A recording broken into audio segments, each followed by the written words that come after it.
بسم اللہ الرحمن الرحیم۔ سورۃ البقرہ آیت نمبر 137 اور 138 انشاءاللہ پڑھتے ہیں۔ فَإِنْ آمَنُوا، پس اگر وہ سب ایمان لے آئیں، بِمِثْلِ مَا آمَنْتُمْ، جیسا کہ تم ایمان لائے ہو، جیسا کہ تم سب ایمان لائے ہو، بھی ساتھ اس کے، یعنی کہ جس چیز کے ساتھ تم ایمان لائے ہو اگر وہ ایمان لے آئیں، فَقَدِ اهْتَدَوْا، پس تحقیق ہدایت پا گئے، راہ پا گئے۔ وَإِن تَوَلَّوْا، اور اگر وہ منہ پھیریں یا پھر جائیں، فَإِنَّمَا، پس سوائے اس کے نہیں، ہم وہ سب فی شقاق، مخالفت میں ہیں، ضد میں ہیں۔ اگر تو وہ ایمان لے آئیں تمہاری طرح تو وہ راہ پا جائیں گے، ہدایت پا جائیں گے، اگر وہ پھر جائیں تو وہ ضد میں ہیں، ہٹ درمی میں ہیں۔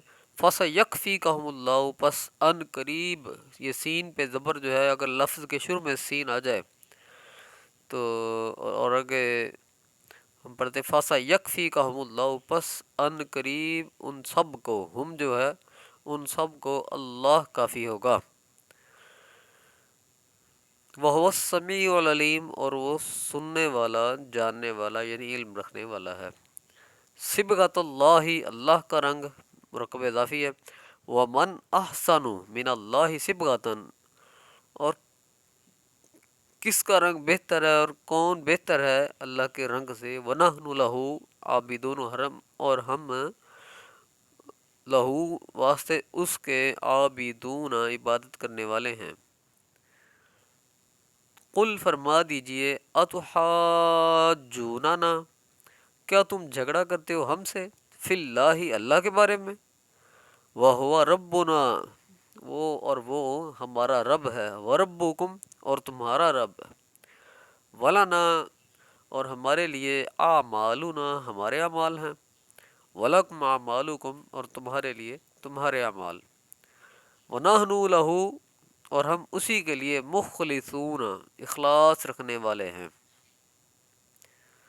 ایمانداروں کو فرمایا جا رہا ہے کہ یہود کے بعد نظریات جو دین سے تعلق رکھتے ہیں انہیں دیکھ کر یہ نہ سمجھ لینا کہ وہ بھی ایماندار ہیں۔ نہیں، ایسا نہیں۔ ان کا بعض پیغمبروں کو ماننا یا کتاب کی کچھ باتیں مان لینا اور کچھ کا انکار کر دینا، یہ ایمان نہیں۔ ایمان تو یہ ہے کہ اسلام کو پورا پورا مانے، بعض باتوں کا اقرار اور بعض کا انکار ایمان نہیں۔ اگر وہ تمہاری طرح ایمان لائیں جیسے تم ایمان لائے کہ تمام انبیاء کو مانا اور تمام کتابوں کو تسلیم کیا، تب وہ ہدایت والے ہوں گے۔ کہ اگر کسی عقیدہ میں بھی الگ ہو گیا تو وہ بھٹک گئے۔ حضور صلی اللہ علیہ وآلہ وسلم کو تسلی دی جا رہی ہے کہ محبوب مسلمانوں کے فقر و غربت پر پریشان نہ ہونا، آپ کو اور صحابہ کو ان کے مقابلے میں اللہ کافی ہے۔ اللہ کا رنگ سب سے بہتر ہے۔ اس آیت مبارکہ میں اللہ تعالیٰ کے رنگ کا ذکر ہے۔ اس رنگ سے کیا مراد ہے؟ ایک معنی تو یہ ہے کہ اس سے مراد اللہ کا دین ہے۔ عیسائیوں میں ایک رسم تھی جسے بپتسا کہتے تھے۔ بچے کی پیدائش کے وقت اس پر زرد رنگ کا چھڑکاؤ کرتے تھے یا زرد رنگ کا لباس پہنا دیتے تھے اور سمجھتے تھے کہ یہ بچہ اب پاک ہو گیا ہے اور عیسائیت میں داخل ہو گیا ہے۔ اللہ تعالیٰ نے فرمایا ایسے مصنوعی رنگ چھوڑو، اللہ تعالیٰ کے حقیقی رنگ میں رنگے جاؤ، وہ دین اسلام میں داخل ہونا ہے۔ اس کا ایک معنی یہ بھی ہے کہ فطرت پر رہو۔ بچے کی فطرت اسلام ہی ہے، جیسے ارشاد نبوی ہے، ہر بچہ فطرت اسلامی پر پیدا ہوتا ہے، پھر اس کے والدین اسے یہودی بنا دیں یا عیسائی۔ اس خدائی رنگ کا ایک معنی یہ بھی ہے کہ بندوں کو چاہیے کہ صفات الہیہ سے متصف ہوں۔ وہ رب ہے تو بندے کو بھی چاہیے کہ غریب پروری میں دلچسپی لے، بھوکوں کو کھلائے۔ وہ غفور ہے تو بندے کو بھی چاہیے کہ لوگوں کو معاف کرے۔ وہ ستار ہے تو بندوں کو بھی چاہیے اپنے بھائیوں کے جرائم پر پردہ ڈالیں اور بدنامی سے بچائیں۔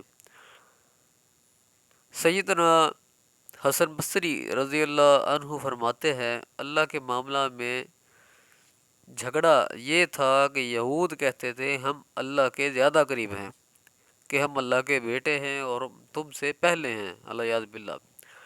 محبوب صلی اللہ علیہ وسلم ان کا اس موقف کے جواب میں آپ کہہ دیں آگے ہونے کا اعتبار نہیں بلکہ عمل اور اخلاص کا اعتبار ہے۔ اخلاص یہ ہے کہ عبادت میں ریاکاری سے پاک رہو۔ اخلاص کے بارے میں امام قشیری فرماتے ہیں حضور صلی اللہ علیہ وسلم نے جبرائیل سے پوچھا اخلاص کیا ہے؟ تو انہوں نے عرض کی حضور میں نے یہی سوال رب سے کیا تو جواب ملا یہ ایک راز ہے جسے میں نے اپنے بندہ کے دل میں رکھا ہے۔